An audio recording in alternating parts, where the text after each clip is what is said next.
Hi, welcome back. We're still talking about the TileMapLayer3D plugin. In this case, we're going to talk specifically in this video about how to create collisions and how to export this as a separate mesh.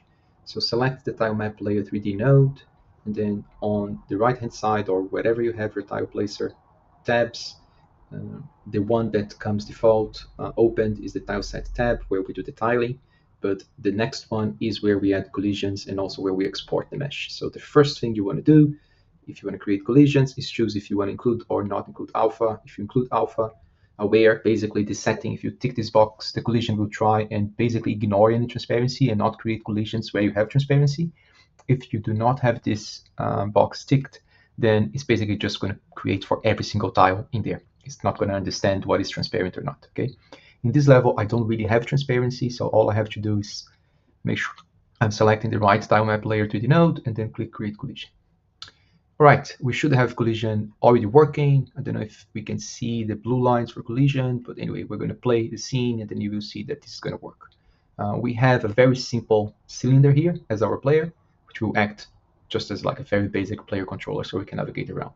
So if we play this, you will see that the level is working. We can move the player around. We can go up and down the ramps. We can get blocked by the walls. So yeah, as expected, the entire level has collision. And of course, if we go round, yeah, we're gone. No collision there, okay? So that is the first concept left behind the player. The second one is this is pretty performant and only runs in the editor. So you can actually use the tilemap layer 3D node as it is, and you can create as many as you want. The same concept applies here as would apply in 2D. If you have like different layers, you can have one just for the floor, another one just for vegetation, another one just for decals and things like that, right? But if you want, you can also export this as a separate mesh. So in the same tab, you can, again, choose if you want to include or ignore alpha. Basically, we'll try and avoid creating the mesh for the parts that are transparent. In this case, it's pretty much a big block. Doesn't really make sense. So I can just click the button Bake to Scene.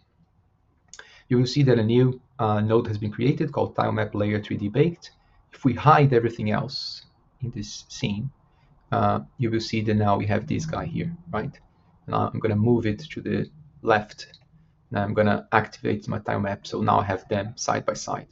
On the left-hand side, I have just the mesh, pure mesh. And on the right-hand side, I have the original level that we used to create the mesh, right? So if you want, you can just use this. This is just one mesh instance 3D with all the different information you might need with the UV already mapping everything ready to be used.